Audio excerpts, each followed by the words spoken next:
The Seventh Tower by Garth Nix. Book 4, Above the Veil. Chapter 15. Aided by the airweed and Gil's guidance, Milla found the entrance to the heatway tunnels without trouble. Gil wanted to continue on with her, but the ice carl sent her back and waited to make sure she did not follow. Milla knew that she was the only one who knew the way through the heatway tunnels, and that was how she wanted it. Tal would not remember the twists and turns, and she was fairly confident he had lost the miniature map carved on bone, though there was a slim chance Crow had taken it when he had found them unconscious the first time. Audrus followed the ice carl silently through the heatway tunnels, practicing being a normal shadow as Milla had instructed. Even though Audrus had more freedom to change shape than a bound spirit shadow, it was still difficult for her, particularly staying smooth.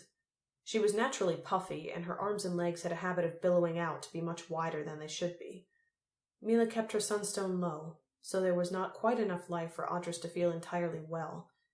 Being a natural shadow was further complicated by the coil of rope Milla had wrapped around her chest, and the extra blankets and gear she was carrying rolled up in a swag across her back.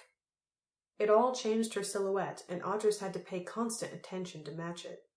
At the skeleton where Milla and Tal had found the sunstone they now each had part of, Milla stopped and collected the skull and bones, wrapping them in a blanket. She felt that she owed the Chosen that much for her sunstone. She would take the bones with her and give them a proper ice carl funeral, leaving them out in the clean snow and ice of the mountainside. As she collected the bones, something glinted in the light. For a second, Milla thought it was another sunstone, put to sleep as the previous one had been. It wasn't.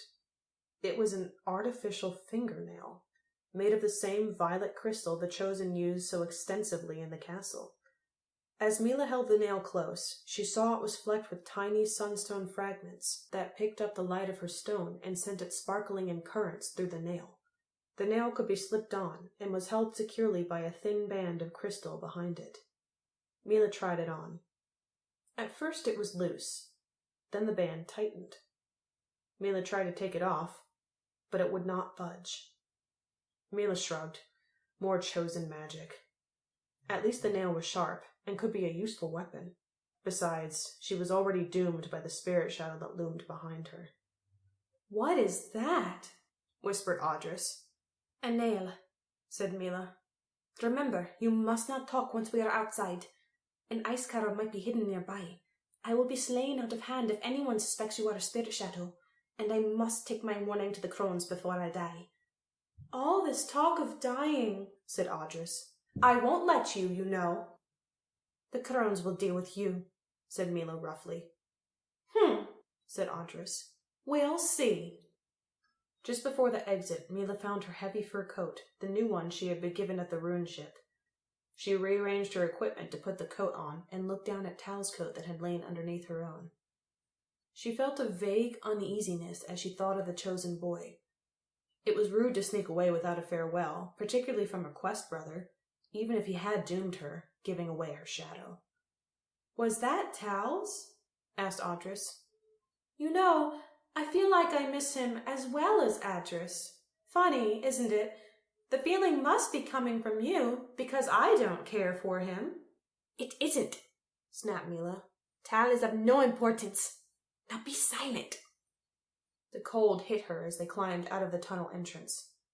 Milla had never left the cold for long before, and now it cut into her, taking her breath away. She had to stop and practice a Rovkir breathing exercise to stop shivering. Fortunately, the weather was fine, at least by ice carl standards. The wind was strong and steady, and her sunstone shone brightly out into the permanent darkness. No snow, hail, or sleet fell into the circle of light around her. Outside, Audrus found it even harder to remain a natural shadow. The wind called to her, as it did in Einir, tempting her to launch into the air and go with it. At the same time, she felt Milla's shadow deep inside her, anchoring her to the ice carl girl. Somehow, Milla's Rovkir breathing also helped the spirit shadow keep control of herself. It only took a moment to unwrap the skeleton and cast the skull and bones out into the dark void. With good fortune, Milla thought, something would find them useful to chew upon, or to line a lair. Just below the entrance to the heatway tunnels was the blue crystal pyramid of Imrir, and past that, the gap in the road. Tal and Milla had jumped across it, coming up. Now Milla stood on the edge, staring down into the darkness. She considered jumping across. Would it be weakness or strength to have Audrus fly her over? She should not use her unnatural shadow. But it was her duty to get the Sunstone back to the clan as quickly as possible and warn the crones of danger to the Vale. She had made the mistake of putting her own wishes ahead of her duty before, Milla thought. She would use Audrus. I want you to carry me across, Milla said, holding up her arms. I'll need more light, said Audrus, and a run-up. Milla nodded and backed up. She concentrated on her sunstone as she walked. She was getting better at controlling it, but was still much slower than Tal. The stone slowly brightened, the ring of light around her expanding. Audrus slipped up into the air and spread out into a puffy shadow cloud, swaying in and out of the light as she adapted to the breeze. Milla held up her arms again. As Audrus gripped her, a terrible, penetrating scream startled both of them. Audrus lurched forward, even as a huge winged creature came down and thrust its claws through the spirit shadow and almost into Milla. "Perral!"